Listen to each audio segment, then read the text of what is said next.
now. Okay. Hi, good morning. I'd like to go ahead and welcome all of our participants, and thank you all for joining today. So my name is Sarah Ishak, and I will be one of the moderators along with our CEO of Wall Street Research, Alan Stone. As many of you may already be familiar with, Wall Street Research is a 35-year-old research and investor relations consulting firm. And we've been running these roadshows, investor roadshows, for quite some time now, and recently transitioned to the virtual show, obviously due to the current climate. So today we are presenting our client company, Knightscope. Knightscope Inc. is an American security company that specializes in building autonomous security robots out in Silicon Valley. So everything is made here in the US. These robots are currently patrolling across the country year-round in order to secure the places that you live, study, work, and visit. So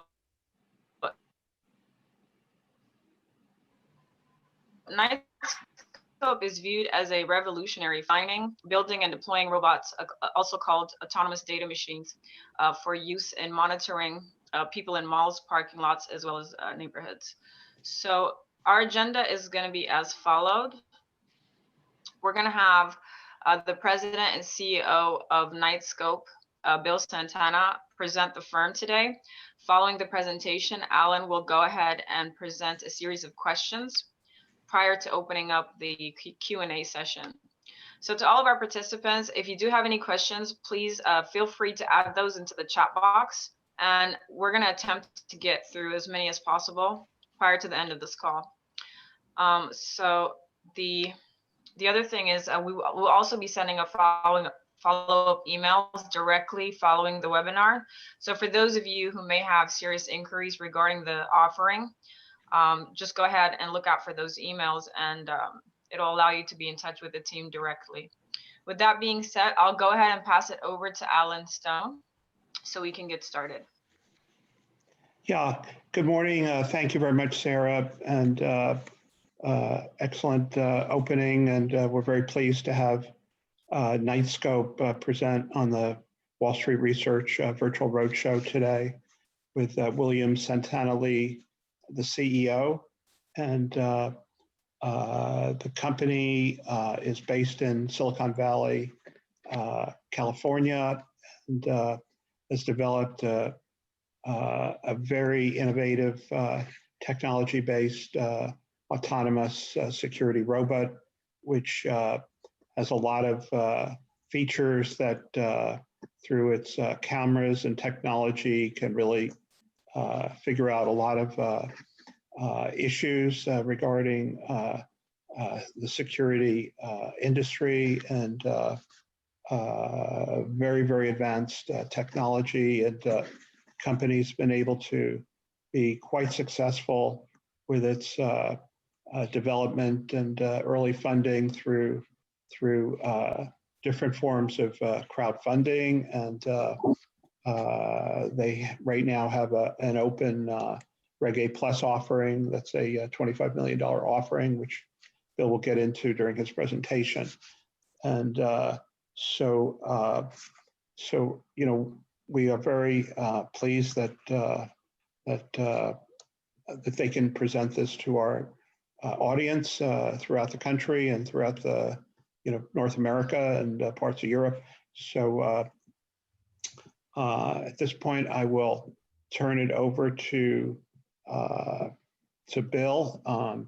We are recording this, so anyone who wants to watch it again, if they have to drop off early for some reason, they will be getting a replay tomorrow when we send a follow-up letter, and we will also send that to our the people who did register who weren't able to make it onto the call today. So at this point, let me welcome Bill Santana Lee, and we can have the PowerPoint followed by questions and answers. All right. Well, thank you so much for that. Greetings, everyone from Silicon Valley.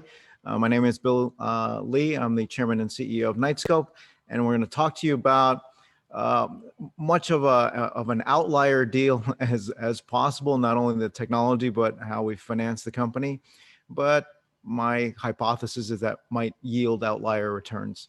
If you would have told me 7 years ago when we started the company that the entire nation would be focused on reimagining public safety and security, and as well as being in the middle of a pandemic and the robots are immune, I would have said, science fiction movie plot out of Hollywood. But here we are, kind of perfect timing.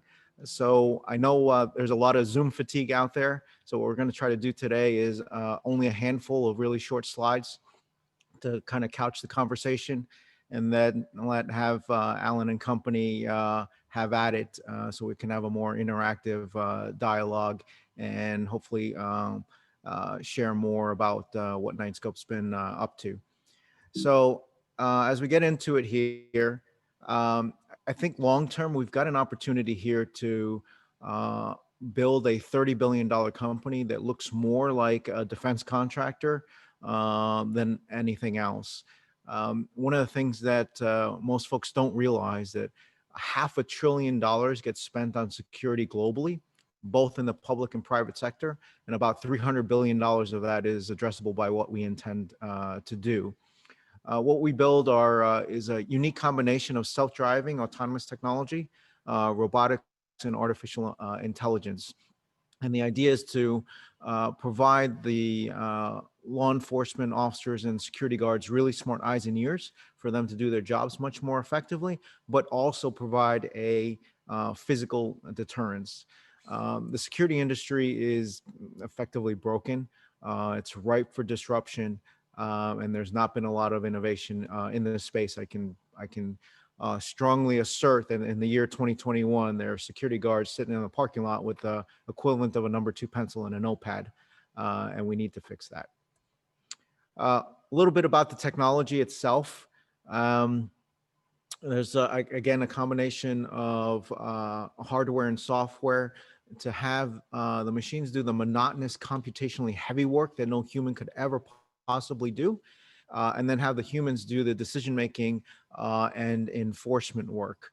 So just walking through this slide real quick, we've got 4 products, 3 of them are in production, operating across the country. We have a K1 station area that's primarily indoors and outdoors for ingress, egress locations where there's a lot of humans or a lot of vehicles going through. An indoor robot's a K3 is a 4-foot tall, 340-pound machine, primarily for indoors, for example, at a hospital, a warehouse, or an office building. The K5 is the outdoor model that's the most popular across the country. It's weighs in at 400 pounds. It's 5 foot tall, and that's probably a good point to bring up in terms of physical deterrence. Very simply, if I put a marked law enforcement vehicle in front of your home or your office, criminal behavior changes. If you're a criminal pulling up into a hospital parking lot at 3 o'clock in the morning, and you see a 5 foot tall, 400-pound machine roaming around on its own, there's no one remote controlling it, it's fully autonomous, it says security on the side of it, the strobe light's going, and you have no idea what it does, you are going to steal that car down the street and not there. And that's literally what's been happening with our clients across the country. A lot of people focus on the hardware behind me and on the screen, but the magic is really on the browser-based user interface that we call the KSOC, or the Knightscope Security Operations Center. This is where 90 terabytes of data from each machine annually gets dumped into, and we put it into a digestible format that a human can use. So as long as you got a Chrome browser and credentials from us, you can log in and be able to grab data, interact with the machines, issue commands, change patrol schedules, or what have you. All that magic basically literally at the fingertips of an officer or a guard. The machines can detect a person, can detect the person. We can treat this mobile device as if it's a license plate, and do the analytics around that. We can read 1,200 license plates a minute. We can run a thermal scan of the environment. The officers can speak through a machine as if it's a mobile PA system, or if there's someone in distress, they can have a 2-way human-to-human call, or the guards can do text-to-speech and literally type whatever they want the machines to say. or they can broadcast audio commands either randomly by time, by location, or manually. So there's a bunch of stuff that we have these machines doing. This is just the beginning. The idea over the next decade or two is to get these machines to see, feel, hear, and smell, and do 100 times more than a human could ever possibly do. So the business model is a subscription based. We call it machine as a service. So we didn't actually sell the hardware or the software. Everything's included, all inclusive for an effective price of $4 to $11 an hour. And that compares favorably to an off-duty law enforcement officer armed is around $85 an hour. An off-duty unarmed security guard, depending on what you want him or her to do, is $15 to $35 an hour. And mind you, that's what the client pays, not necessarily what the guards get paid. So at $4 to $11 an hour, that gets the client's attention and provides a great deal of capability and value. Why does an investor care? Well, today we build these machines here, as was said earlier. We build them ourselves. So it costs us less than $60,000 to build a machine. Each contract generates on the order of roughly $60,000 to $100,000 a year of revenue. And so the idea is to recover the cost of the machine in the first calendar year. Then the second, third, fourth, fifth year, you're literally just printing money other than the support costs. So high level, on the high side, let's just say for easy math, $500,000 of revenue comes in per machine over that 5-year period, and we should net out on the order of $250,000 of profit per machine. Said differently, we have luxury automotive per unit economics, meaning you're buying a new Tesla every year, but the margins look more like a software as a service type of company. So when we started the company back in 2013, I was told the following. Hey, Bill, you're out of your mind. This will never work. It's hardware and software. It's too complicated. You should pick one. And physical security is not an investment thesis, and you need to go away. So those were all the wrong answers. So we basically ignored everyone and did what we said we set out to do.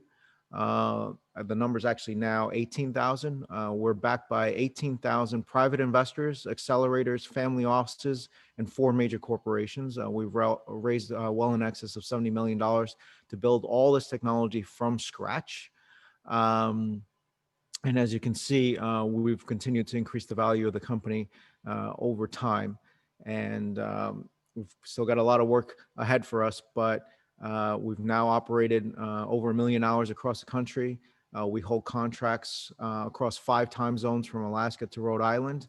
And we've actually helped the law enforcement officer issue an arrest warrant for a sexual predator, helped another law enforcement agency apprehend an armed gunman, stopped a domestic abuse case, and the list goes on and on. So we've proven that the technology actually works despite all the naysayers.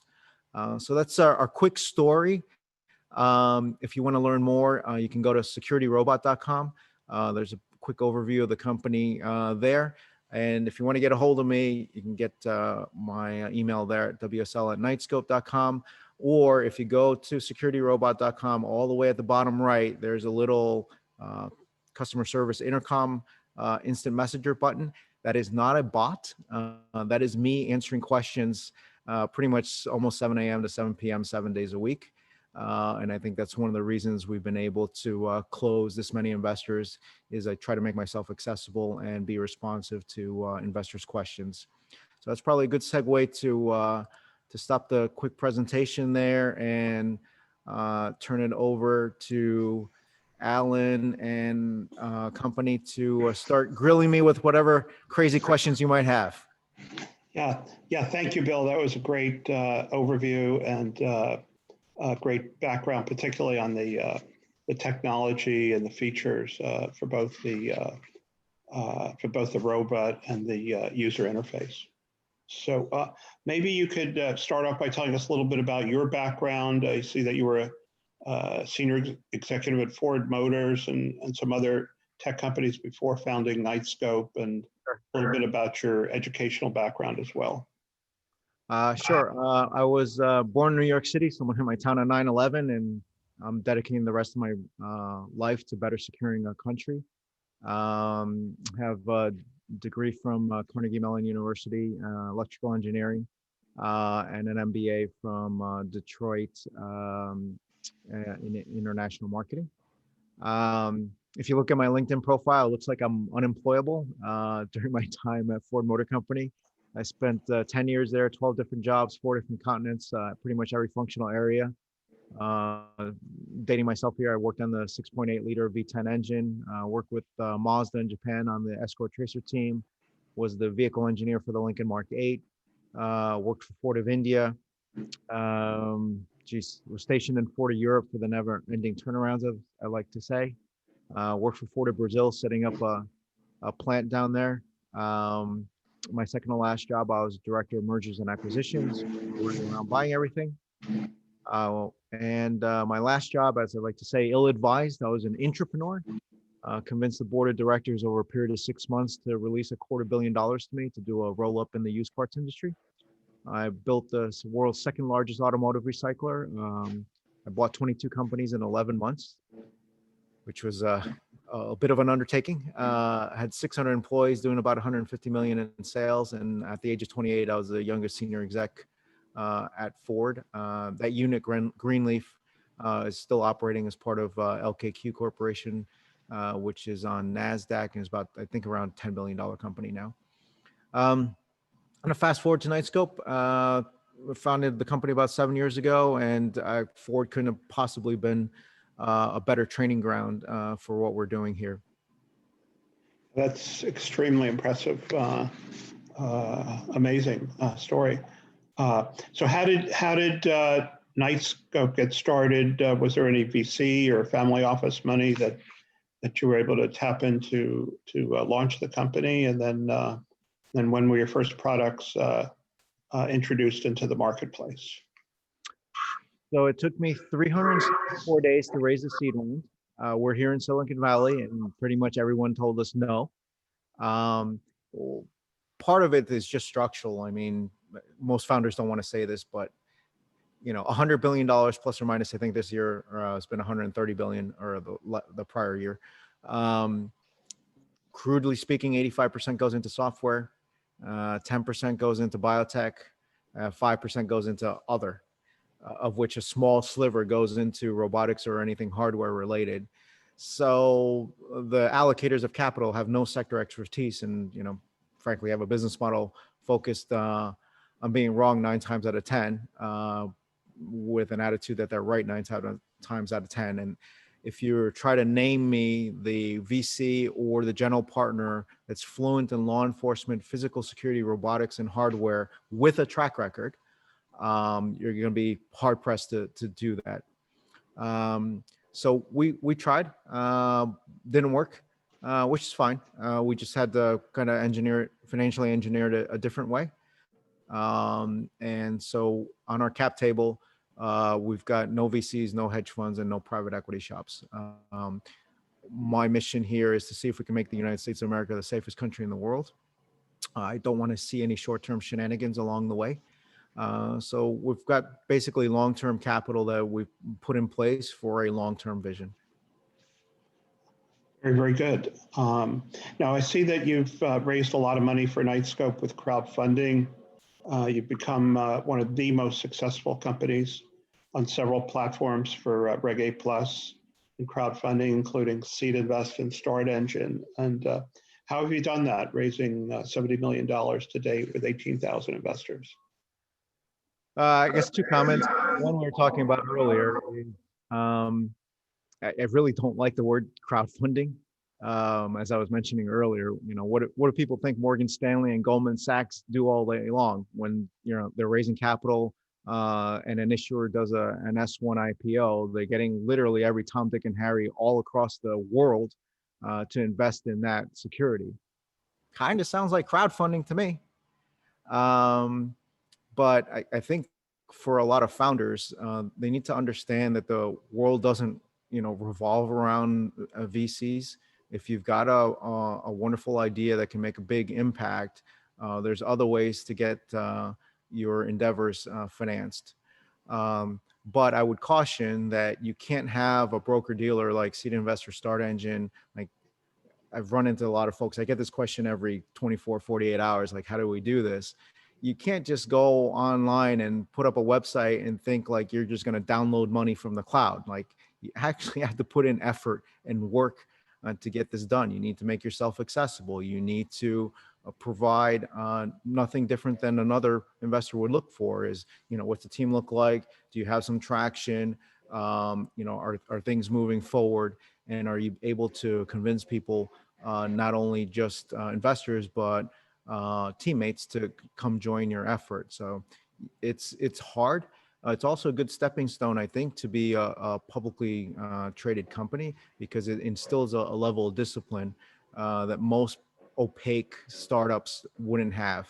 Meaning, we report to the SEC every 6 months as if we're publicly traded. We've got annual audits and all kinds of disclosures that need to go on.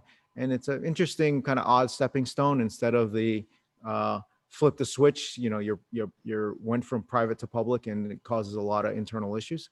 I think for us, the big focus is just on building the stuff that we know the nation needs and getting it financed, whatever it takes. Yeah, very good. Now I see the security industry is large, it's fragmented, and it's essential. Knightscope may be able to disrupt the entire industry with its robots, its technology, and achieve a significant penetration of the market over time. So, what are your growth plans within the industry? I think it's twofold. One, like any new technology, this will take time. If you look at Tesla, SpaceX, at Palantir, these are almost a couple of decade-old companies, and sometimes investors have commercially unreasonable expectations that you're just going to flip a switch and everything's going to, hockey stick. Hockey stick is really hard to actually execute. And as I said earlier, 95% of startups fail. And what investors don't want to hear is nice, slow, steady growth, and a very important focus on execution, and meaning not screwing it up. This technology is extremely difficult to execute. So yes, there's a massive opportunity. It will take some time, but I think the two growth avenues, to answer your question, one is what I mentioned earlier, is to get the capabilities of the machine to see, feel, hear, and smell. That over the next half a decade or so is going to be really important. And then the second is form factors. So crime doesn't care if you're in the public sector or private sector, if you're on rough road or not, if you're in an underpass or in a crowded mall. You need to be able to have different shapes and sizes, extra small, medium, large, extra large. And I think over time, you'll see a very large, wide-ranging portfolio of technologies to be able to fare up against the very large mission. Maybe you can tell us, what do your security robots actually do when it sees or senses a problem or a crime or a potential crime? Do they sound alarms, alerts, make noise, record incidents, or do they contact security or police force?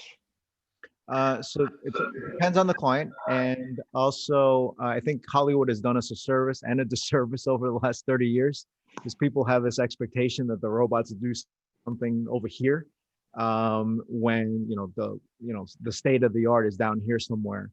So the idea is basically to have the machines detect something and then alert a human to decide what to do. So let's say you fired someone last week and it didn't go well. You could blacklist that license plate, you blacklist the mobile device, as I mentioned earlier, and you blacklist the person's face. Now the machines are all on the lookout. And then, well, what does that mean after they detect something? To your question, is you can get an email, a text, or a phone call, or an escalated phone call, if you have multiple staff, or a notification on the user interface itself. These are not intended to do any offensive measures. I get questions often like, well, how does it defend itself? Or what else can it do? Is it going to arrest me? I'm like, did you ask if the police car or the law enforcement motorcycle or the Segway that the security guard uses the same questions? They're robots, yes, but these are tools for the humans to be able to use. So again, it's really smart eyes and ears is probably the best way to think about it, to give a security guard and officer quote unquote superhuman capabilities at their fingertips. Very, very interesting. Now, perhaps you could tell us how the Knightscope robots could have better protected the U.S. Capitol last week if they were deployed in Washington, D.C., or around the Capitol building, and or throughout the city, or also in other municipal buildings, state capitals, cities, or court buildings overall. That seems like this could be a great market opportunity for you. Yes, on a personal level, I'm furious. From a practical Knightscope standpoint, it saddens me to see the FBI on social media pretty much asking for help to get information that we could have had and could have given to them, not only post-event, but during the event, and have live data feeds for them to be able to respond that much more quickly. And a lot of our data has already been used as evidence in the court of law and been admissible. So hopefully, one of our big efforts in the next couple of years is to focus on the federal government. There's a lot of opportunities, not just the U.S. Capitol. If you think about, well, who secures NASA, who secures all the data warehouses, who secures the the federal courts, the national museums and monuments and national parks. It is a massive buy of on the order of 45,000 physical security contracts worth, I think, north of $14 billion. But I think what happened speaks to the nation's lack of investment in giving officers and guards tools for them to do their jobs effectively. We as a nation dump $700 billion a year into the Department of Defense. There's one person in charge, the Secretary of Defense, and there's a whole military industrial complex to build a soldier whatever he or she needs, right? You need a new submarine, jet fighter, tank. There is capital, there's risk capital, there's an innovation process. What we fail on our own soil is that the U.S. Department of Justice and the U.S. Department of Homeland Security have no federal jurisdiction over 19,000 law enforcement agencies, 8,000 private security firms, and basically there's no one in charge. And this is how we end up here in this situation where the people on the ground here on our own soil willing to take a bullet for you and your family get the technological equivalent of a number 2 pencil and a notepad. And that's what we need to remedy. Very interesting. Maybe you could share with us who are your top clients? Are they Fortune 500 firms? What large industries do you currently serve, such as malls, airports, office buildings, casinos, municipals, et cetera? So my opinion, still advise for young companies to do business to government sales as the initial go-to-market. So we primarily focused on business to business to start. So to that end, mostly commercial real estate, corporate campuses. So maybe half a dozen Fortune 1000 clients, anything from a Citizens Bank to a Samsung. Yes, we have some malls. Well, I think we're coming up on we're on our 5th hospital. A couple of law enforcement agencies, manufacturing facilities, basically anywhere indoors or outdoors, mostly outdoors. Wherever you might see an officer, security guards, an opportunity for us. Now that we've landed our first federal government contract with the U.S. Department of Veterans Affairs, I think over time that'll scale up nicely. And we've gotten a good amount of traction in the casino area. It seems to, I guess maybe it's human behavior. Once you get, it's really hard to get the first hospital, but then working on getting the second, the third, the fourth is a lot easier. Same on the casinos. So we've been probably a handful of, let's say, government, commercial real estate, manufacturing, logistics, casino, and healthcare. Probably the first handful of of verticals where we're most focused. Excellent. So how can you grow and begin to scale now that you've been very successful at penetrating these top industries and shown that your robots are working and providing value to the clients? Yeah, now that we've got all the stuff working and can rinse and repeat, the $25 million that we're raising is genuine growth capital. It's to hire more sales folks, more engineers, more production technicians, more deployment specialists, et cetera, and start scaling up now that we've got something working. As I like to tell other founders, it's like, hey, it's really easy to build a demo. You might get lucky and be able to pull together a prototype. You might be able to sell one or two, but if you can get a client to pay you full price, work with you for a year, renew the contract, add more machines, then you've got something. And that's kind of where we're at now. What we're doing, maybe I didn't cover this earlier, but $80 billion is, depending on who you believe, $80 billion has been invested in self-driving technology. There's 200 companies working on it. It's unlikely that anyone on this call took a commercially available self-driving ride today, right? So $80 billion went into the sector and nothing came out. So we've generated maybe, let's say, north of $10 million of lifetime revenue. And sometimes we get criticized about that. It's like, well, the revenue is not high enough. And I kind of have to laugh. It's like, so 80 billion went into these guys, into 200 companies. Collectively, they've delivered zero revenue, zero commercially viable product, no clients and no traction. Like, okay, I'll take the hit, but need a reference point. And I think that speaks to how difficult the technology is, and that's why we like the crawl, walk, run approach as opposed to what investors want to see, which is the commercially unreasonable hockey stick. Fascinating. Perhaps you can talk a little bit about the current fundraising efforts, the Regulation A+ offering that you're doing. What are the terms to the investors? I believe you're selling preferred stock at $10 per share. And how do investors on this call potentially participate in the offering if they do have an interest in becoming a Knightscope shareholder? Yes, I think it's best if you just go to securityrobot.com and just click the red button there. And all that information is readily available. We encourage everyone to read the offering circular that's available there, and all the terms are outlined there. It's $10 a share. We're raising 25 million on a rolling close. And this is ahead of as an officer of the company, obviously I can't promise a public listing. But the idea is we would take this additional growth capital, put it to work ahead of a possible public listing. We've gotten brave enough, Alan, that we reserved our ticker symbol on NASDAQ. It's going to be KSCP.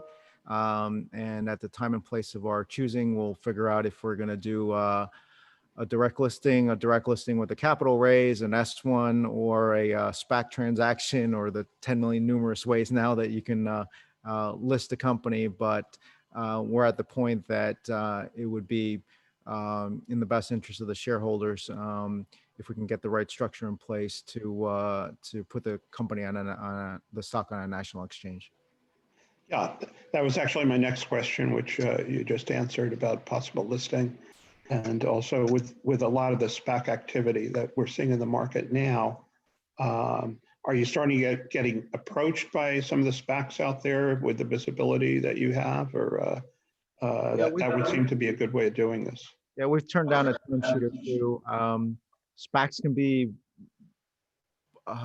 very attractive, or can be bloody expensive, depending on what you look at. And obviously, I work for our 18,000 plus shareholders in their best long-term interests. So we need to make sure that it's the right form of capital, the right amount, et cetera. But I also like to caution investors that get too fascinated with a public listing. I'm like, I'm sorry, but that's just a financing. It's nothing other than that. That is not the mission of the company. The mission of the company is to better secure the United States and build all this technology to be able to do so. and we would like to access the capital markets to help us through additional growth and or acquisitions. But the long-term ambition is not to be listed. Like, that's not the goal. It's just the financing. Very interesting. Can you talk a little bit about your team, about some of your other key executives, their background, and how they're helping you expand and grow into the markets that you're serving? Yeah, I'm honored to work with a lot of the management for Julie. She's up to 20 years. Some of us have known each other. So we know our strengths and weaknesses. My co-founder is a former Dallas area law enforcement officer, Stacy Stevens. He's our executive vice president and chief client officer, has a ton of relationships in the security space, understands the challenges of being literally out in the field. Our chief intelligence officer, who's our head of software engineering, she's an award-winning technologist, Mercedes Soria, and she as a former Deloitte. Our chief design officer is a former Ford Motor Company as well, former designer from there. And our CFO, Mallory Barak, is spent well excess of a decade working on turnarounds. So she's been through the gnarly bits of being in the public markets and the private markets in difficult situations. She's kind of hung that part of that career up, and now really excited to be working on a growing technology company and putting her skills to work with us. And then we've got, pretty much almost 50 employees trying to do work at 350, which is the ongoing problem. So primary use of capital again is to recruit a much larger team so we can continue to grow. Yeah, that seems like a great return on investment. Maybe you can tell us a little bit about the new markets that you're entering. Are you developing any new or improved models or products or technology? I can cover stuff that we've announced. We typically try not to kind of share too much in that regard from a cybersecurity, competitive intelligence, and industrial espionage standpoint. Yes, we've been attacked a couple of times, so we're a little queasy about that. We just announced elevated body temperature that we've added to our K1 stationary machine to help some of our clients during this pandemic. Possibly we've got an alpha prototype built for visible weapon detection to be able to have the machines detect that someone's brandishing a weapon in an area they're not supposed to. And we've got a few other things up our sleeve that we've been working on, but there's also time to re-architect and re-engineer some things as we scale up. When you have less than 100 machines out in the field is a different problem than when you have 1,000 machines in the field. So we are preparing to make and working through all those changes. So we drop new software every 2 weeks, new hardware every 3, 6, 9 months. So we're kind of on a good cadence. Now I think you addressed some of this in your earlier remarks, but maybe you can just talk a little bit more about how do you utilize the video and the pictures that the robots are capturing? How are they recorded and sent to your clients? How are they read? And what special technologies are employed? And can they alert the police or authorities when they see some sort of a problem or a crime that's occurring? Yeah, we try to get everything set up so that we can fulfill the mission of having all the robots kill everyone and take everyone's job.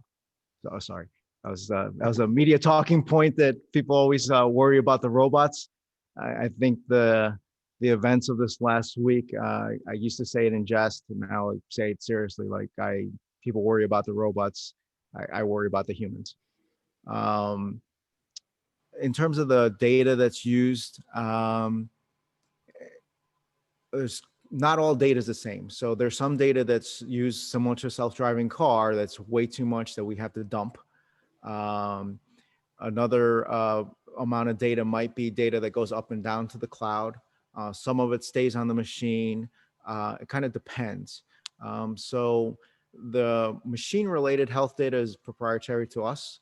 The security data is on that premise belongs to the client. So we don't sell people's data or anything like that. Our clients do let us utilize the data to better improve our algorithms and continue to improve the technology overall. But yes, they do, depending on the alert or what have you, we can call whatever number it might be. If it's a law enforcement agency, it's 911 dispatch using it literally in the dispatch center. So they're probably not calling themselves, they're probably, calling on to an officer to go check on something. But things will continue to increase in terms of capabilities, which is one of the really exciting parts of a technology company. Is that when we started the company, we had one Intel i7 CPU on there, and we thought that's more than enough. We're going to be good. Now we've got an Intel i7 CPU on there, 2 NVIDIA GPUs, and we're like, hey, we're running out of compute capability. So I think that's one of the interesting and wonderful things of not only being at a startup, but in a technology company, because everything's forever changing. Yeah. I'm just going to go through a couple other questions that our associate John Kafelis came up with. Can you talk a little bit about your competition? Sure. Pretty much they've all gone under. So there's been a handful of attempts to try to compete with us, either indoors or outdoors. Most of the companies have shut down or given up. Probably the most infuriating one for me is the story about this first strategic investor we tried to get back in 2013. We sat down with Sharp, the big electronics TV maker, thinking that if we pitch our hearts out here, we might get someone to fund this and help us. We pitched our hearts out, never heard from them again. They went completely dark on us. No emails, no meetings, no phone calls. 3 years later, we show up at a trade show and there's a Sharp branded outdoor security robot to compete against us. And as you might imagine, I was absolutely furious. The funny part is May of 18, they fired everyone. They had dumped $35 million into the effort and couldn't get it to work. My inbox at the time was filled with Sharp resumes. And I think that speaks to 2 things. One, when's the big corporation going to come after you? It's like, it's already happened. And 2, it speaks to this is kind of execution intensive. If a major corporation like Sharp that has a lot of technical prowess dumped $35 million into something and they couldn't get it to work, we should take note of that. I think there's a partial competitor up the street called Cobalt Robotics. I say partial because it's indoors only. It's not really fully autonomous. It's more like a telepresence security guard at $20 an hour. I'm not sure there's a business there, but I guess we'll see.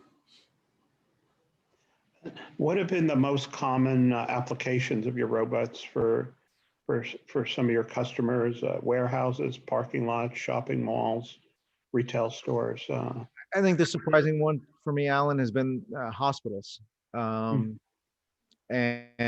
casinos. And if I sit back, I think about it. They run 24/7. In one case, there's alcohol involved. There's cash involved. There's drama involved. Okay, I can see how this is going to start to pencil. But hospitals and casinos, to me, were surprisingly not on our radar in the early days, and definitely on our radar now. But crime and criminals and terrorists don't think about verticals like all neatly on a McKinsey report or whatever. There need to be the opportunities are basically everywhere. Wherever either there's a criminal or terrorist threat, or wherever you might see an officer or guard stationed. How do the robots actually know that something's a suspicious activity? What kind of triggers them, or senses them. It's the practical use of machine learning and artificial intelligence to train the machines on certain items. So today we've got a handful of things that we covered earlier, like detecting a mobile device or a specific license plate or what have you. Over time, those capabilities will increase as computational capability of GPUs, for example, allow for it. So they can do real-time analytics on, I don't know, humans walking upright like this is normal, humans like this not normal. That should be an alert, right? That's kind of a simple thing to think about. What are the advantages of the robots versus traditional closed-circuit TV cameras that are stationary? Yes.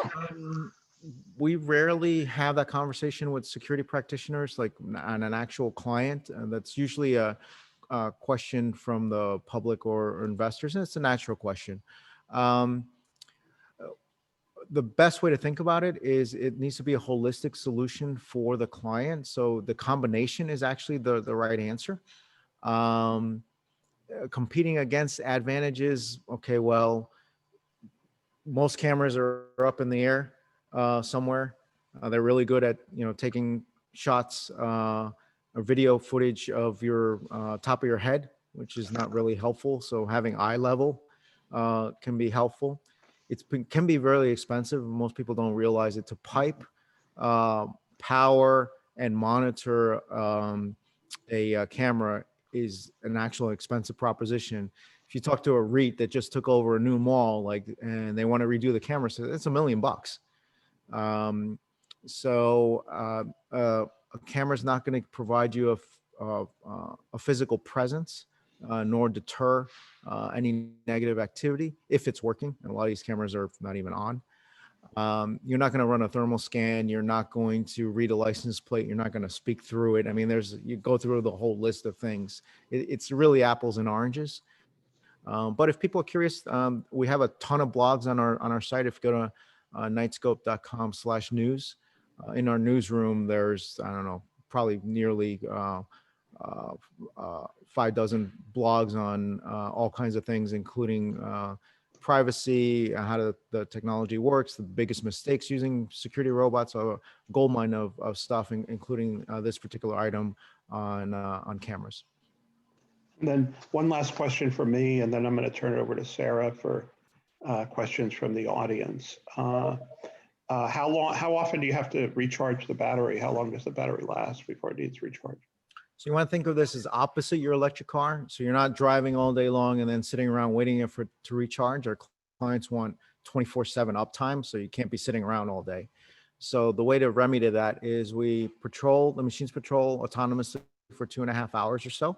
And then on their own, they'll go dock at a docking station. They'll charge there for about plus or minus 20 minutes. They're still operating. So while they're charging, they're just not moving. So we ask our clients to put that docking station in a place where a guard would normally be stationed, or an ingress-egress location for lots of humans or lots of vehicles, or where, as I mentioned, where a guard would normally be posted. And that's how we can offer the 24/7 uptime. Oh, very impressive. So it's sort of like on their coffee break, they kind of recharge. Exactly. That's exactly right. Right. That's really impressive. All right. Well, thank you, Bill. Those were my questions. I'm going to turn it back over to Sarah to take questions from the audience. I see a bunch have come in. All right, Sarah, let's go.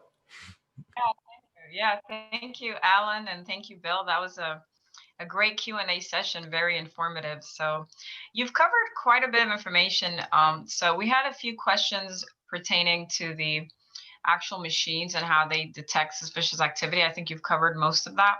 So I'll try to cover a few other questions that may have not been as clear. You did mention, Bill, that the machine data, you mentioned the machine data being proprietary. One of the questions we have here, can you talk a little bit more on the current patents that you have on the technology and whether these patents are mission critical? I'll say something that may not be popular, but A lot of East Coast investors like to focus on patents, and West Coast investors less so, kind of because the technology changes so much. This is not a pharmaceutical biotech type of thing where that patent is absolutely critical. We have 8 patents issued. It's in the offering circular if you go to securityrobot.com.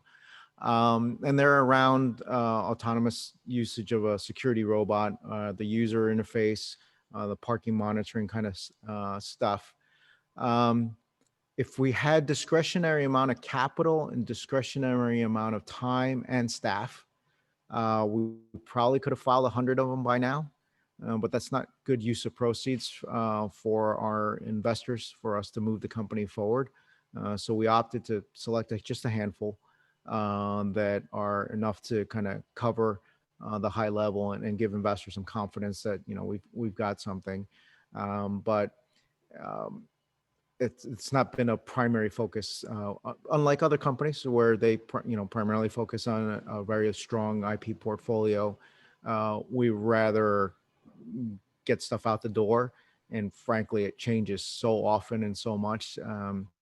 Sometimes the extraordinary amount of money to put a patent in place is frankly not worth it. And some investors don't like to hear that, but I'm a practical execute guy. So that's kind of where we spent our dollars, is on getting stuff out the door. Yeah, that makes a lot of sense. That actually transitions me right into the other question. You talked about your use of proceeds. So we have a question regarding your revenue model. Yeah. Can you talk a little bit, briefly explain the revenue model and how it can be scaled? Yeah, as I covered during the initial quick presentation, it's a machine as a service. So it's, you know, $4 to $11 an hour. We sign year-long contracts with an automatic renewal, and that covers the maintenance, the machine itself, the software, the upgrades, the decals, the shipping, the deployment support, everything. And how it scales is pretty simple. We hire more salespeople, and we sell more contracts, and we build more machines, and we deploy them. There isn't some other formula there, and that's the primary use of proceeds, is to be able to build up a larger team so we can put some bigger numbers up on the board. Okay, great. And then you did talk about the funding, your current funding round. We have a question in regards to the corporate VCs that are involved in the deal, if you're comfortable talking a little bit about that. Sure, we're an SEC reporting company, so all that's disclosed. There's actually a blog also on the Knightscope site that talks more in detail, but very quickly. The 4 major corporations, 3 of them you should consider financial investors. 1 of them we do have an operating relationship. And looking at the time, I'll try to answer this quickly.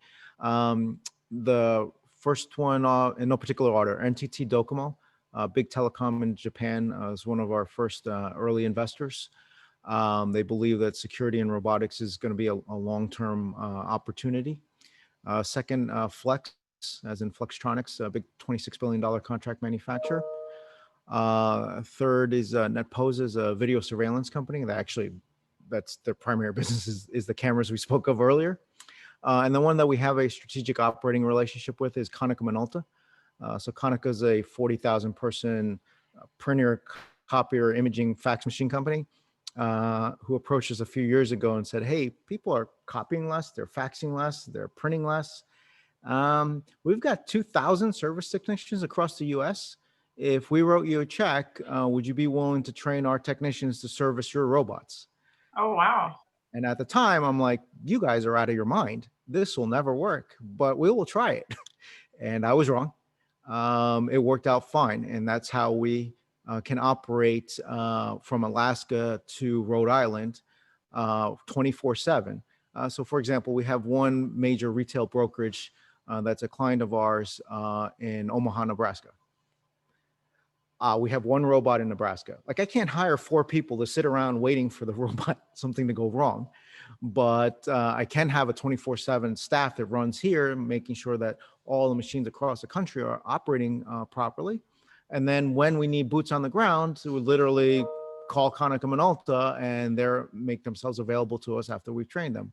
And that gives us the ability to scale. Maybe back to the earlier person's question on how do you scale that up, is you have a strategic partner already in place and proven to operate to be able to enable some of that growth.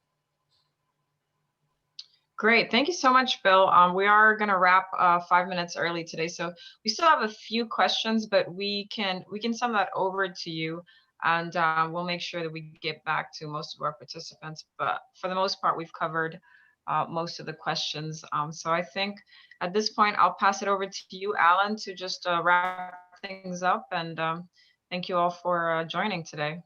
Thanks, everyone. I think you're on mute, Alan. Alan, you're muted, actually. Yeah. Okay, sorry about that. I'd like to thank everybody for joining us today.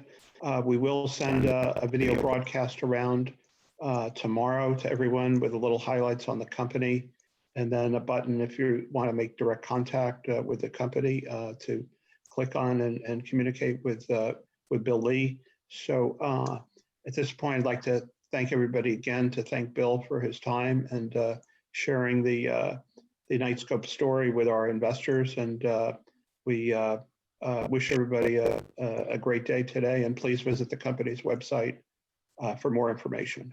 Thanks, everybody. Don't forget, see you at securityrobot.com. Click the blue thing. You can get to me directly. And thank you, Sarah, and thank you, Alan, for doing this. Everybody be safe out there. Take care. Thanks. Bye. Thank you.